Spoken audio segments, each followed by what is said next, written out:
Hello friends, সকলে আশা করি ভালো আছো। আর আজকে কিন্তু একটা মিষ্টি রেসিপি নিয়ে চলে এসেছি। দেখো, আজকে মিষ্টি রেসিপির মেন ইনগ্রেডিয়েন্ট হলো গাজর। আর আমি এখানে 1 কিলো গাজর ভালো করে ধুয়ে পরিষ্কার করে গ্রেট করে নিয়েছি। আর এখানে নিয়েছি খোয়া ক্ষীর, এখানে আছে আমন্ড বাদাম, আর এখানে অলরেডি কিন্তু কড়াই বসিয়ে দিয়েছি।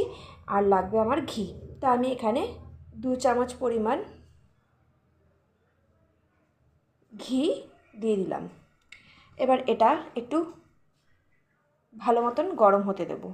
আর এদিকে কিন্তু লাগবে দুধটাকে আমি জাল দিতে বসিয়ে দিয়েছি। তো দুধটা জাল দেওয়া হয়ে গেলে আমি গ্যাসটা অফ করে দেবো। ঘি কিন্তু খুব ভালো মতন গরম হয়ে গেছে। আর এবার আমি ঘিয়ের মধ্যে এই গাজরগুলোকে দিয়ে দেবো।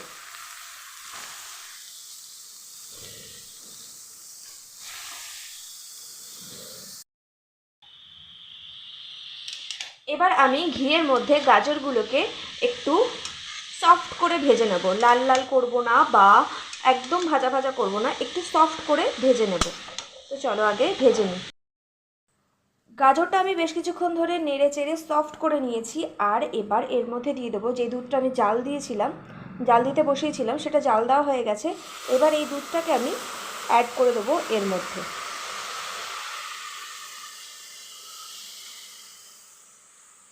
এবার দুধের সাথে কিন্তু খুব ভালো মতন এটাকে সেদ্ধ করতে হবে। দুধটা জাল দেওয়ার পর বাটিতে কিছুটা তুলে রেখেছিলাম। দেখো, দেখাতে ভুলে গিয়েছিলাম, হঠাৎ মনে পড়লো তোমাদের সাথে শেয়ার করিনি। এই কিছুটা দুধ তুলে রেখেছিলাম বাটিতে, গরম দুধ, তার মধ্যে গুঁড়ো দুধ 10 টাকার 2 প্যাকেট গুঁড়ো দুধ আমি এর মধ্যে মিশিয়ে নিলাম। এটা কিন্তু এই রেসিপির স্বাদ অনেক অনেক অনেক গুণ বাড়িয়ে দেবে। তো এবার আমি এই দুধটাকেও এটার মধ্যে অ্যাড করে দেবো। বেশ ভালো করে এটাকে মিশিয়ে অনেকক্ষণ থেকে এটা শুকনো করে নেব। তো চলো করে নিয়ে আগে, তারপর শেয়ার করছি।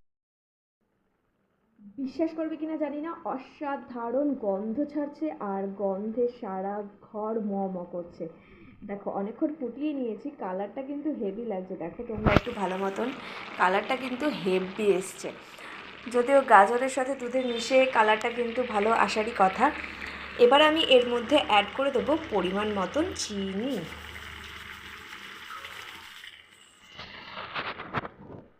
এবার এটাকে আবারও ভালো করে মিশিয়ে নেব। পুরো দুধটা প্রায় শুকিয়ে এসছে। এবার এর মধ্যে অ্যাড করে দেবো এলাচের দানা, যেটা আমি গুঁড়ো করে নিয়েছি একটুখানি। আর তার মধ্যে দিয়ে দেবো এখানে খোয়া ক্ষীরটাকে আমি গ্রেট করে নিয়েছি, গ্রেটার দিয়ে এই খোয়া ক্ষীরটা আমি পুরো অ্যাড করে মিশিয়ে নেব।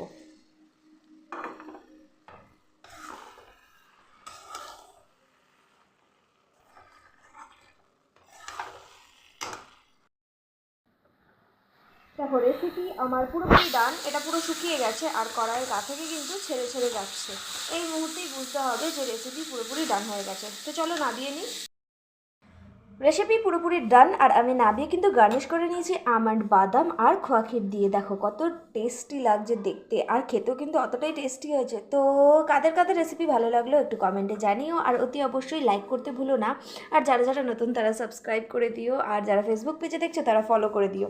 তো আজকের মতন এখানেই, টাটা।